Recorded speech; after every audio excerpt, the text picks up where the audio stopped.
Hello friends, কেমন আছো তোমরা সবাই? আশা করি সবাই খুব ভালো আছো। তো আজকে ভিডিও চলে এলাম তোমাদের কাছে। তো আজকে দেখতেই পাচ্ছ রান্নাঘর থেকে ভিডিওটা করছি। তো রান্না করছি ঠিকই, তো রান্না করার মতো না মনটা খুব একটা ভালো নেই। তার কারণ কি বলবো, আগে কালকে রাতে না মোবাইলে সব ঠিকঠাকই ছিল। তো ঠিকঠাক হওয়ার পর এমনিতে তো মোবাইলটা সবসময় তো সাবধানেই রাখি। তো রাখার পর না কি হলো, হাতের থেকে না মানে মোবাইলটা বেপালটে, ওই ঘরে রুদ্ররূপও ছিল বিছানার মধ্যে গেছে, মোবাইলটা বেপালটে বিছানার উপরে পড়ে না সব কিছুর ভলিউম বেড়ে গেছে। ভলিউম বেড়ে যাওয়াতে কি হয়েছে, ফোন নিজে নিজেই না কথা বলছে। হ্যাঁ, ভয়েস ইয়ে করছে, আর যেটাই টাচ করি সেটাতেই ভয়েস, যেটাই টাচ করি সেটাতেই ভয়েস, আর সব কিছু না ডবল ডবল ক্লিক করে করতে হচ্ছে। আমি তো একদম অবাক হয়ে গেলাম, কি হলো। তার আর মানে বুঝতেই পারছো মোবাইলের ব্যাপার যেহেতু।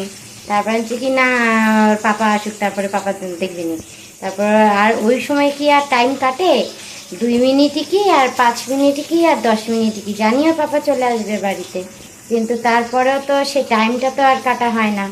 তো যাই হোক হইলো, তারপর হওয়ার পর বাবা দেখলো অনেক কিছুক্ষণ ধরে দেখছে, কিছুতেই কিছু হচ্ছে না। তারপর আমাদের বাড়ি যে পাশের বাড়ির যে দাদাটা আছে, পরে এই দাদাটা তো জানি, তো তখন দাদাটা কাজের থেকে আসেনি, আর এদিকে রাত্রেবেলায় সেই বৃষ্টি, তো বৃষ্টি হওয়ার পরে না আর ঠিক হয়নি। তো আজকে সকালবেলায় দাদাটার কাছে গিয়ে 2 ঘন্টা লেগেছে ফোন ঠিক করতে। কিন্তু ফোনটা তো সবই ঠিক হয়েছে, কিন্তু আমি বর্তমানে কোনো কাজ করতে পারছি না। তবুও যেহেতু আজকে আমি ভিডিওটা করে রাখছি, এখন আগামীকাল পোস্ট করতে পারি বা তারপরের দিনও পোস্ট করতে পারি, সে এখন জানি না। যাই হোক, মানে যেহেতু সব ফোনটা অলরেডি ঠিক হয়ে গেছে বলে আনছি কি না, আমি ভিডিওটা করে তোমাদেরকে আমি অন্তত জানিয়ে রাখি। হ্যাঁ, তো এখন যতক্ষণ না না সব কিছু ঠিকঠাক হচ্ছে, হোয়াটসঅ্যাপ গেছে, হ্যাঁ, কারণ ওর পাপা রাত্রেবেলায় সবার পরে ওগুলোকে ডাউনলোড করে করে সব ঠিকঠাক করবে। এই তাই আমার না তারপরের থেকে না আমার আর কোনো কিছু না, কালকে রাত্রে খাওয়া দাওয়া বলো ঘুম বলো সব উড়ে গেছে। সকালবেলাও মানে আর কোনো কিছু আছে, আগে আমার ফোনটা ঠিক হোক তারপরে সব কিছু। তো বল কি, যাক তোমার ফোন ঠিক হয়ে গেছে, তোমার আইডি সেফ আছে, এই হচ্ছে ব্যাপার। আর তারপরে মানে যত গ্যালারিতে যত ফটো ভিডিও ছিল সব ডিলিট হয়ে গেছে, আর এমনকি আমার যে রিলসগুলো যে করে রেখেছি সব ডিলিট হয়ে গেছে গা।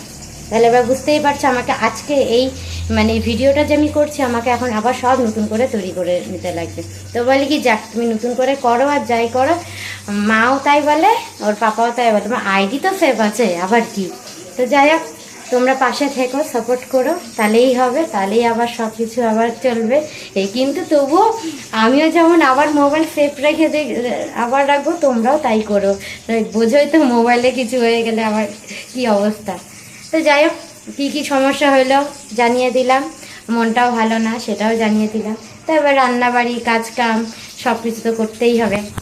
তো রান্নাবাড়ির মধ্যে আপাতত মাছ ভাজা হচ্ছে, রুদ্ররূপের খাবার রেডি হয়ে গেছে, এখানে ডাল হয়ে গেছে, এখানে করলা ভাজা হয়ে আছে। এই আপাতত এই দিদার খাওয়া দাওয়া, ওষুধপত্র খাওয়া দাওয়া কমপ্লিট, ওর পাপা কাজে চলে গেছে। হ্যাঁ, লাকি আপাতত ওই যে দেখতেই পাচ্ছ ওখানে শুয়ে আছে। আর রুদ্ররূপ আপাতত এখানে বসে নুন খাচ্ছে, নুন নুন না বাবা, নুন খাচ্ছে না। ওরা তো আর কিছু বোঝে না কি হচ্ছে না হচ্ছে। আর আমার কালকের থেকে আমার কি মনটা খারাপ, আমার খাওয়া দাওয়া উঠে গেছে। ওর বাবা বলে কি, এতটা করো না, সব ঠিক আছে, কোনো অসুবিধা নেই, কিন্তু যতক্ষণ কোনো কিছু ঠিকঠাক না হচ্ছে ততক্ষণ তো মনটা খারাপই থাকে, তাই না? তো যাই হোক, আজকে আবার ওয়েদারটা এরকম মেঘলা মেঘলা, বৃষ্টি চলছে, এখন তো বৃষ্টিরই দিন, তাই না? বৃষ্টি পড়ছে, বৃষ্টি চলছে। এই তো যাই হোক, অনেকক্ষণ গল্প সল্প করলাম, ভিডিওটা অনেকটা বড় হয়ে গেল। তো আপাতত আজকে এই অবধি ভিডিওটা রাখছি, আবার দেখাবো অন্য একটা ভিডিওতে। ততক্ষণের জন্য টাটা বাই বাই, সবাই ভালো থেকো, সুস্থ থেকো।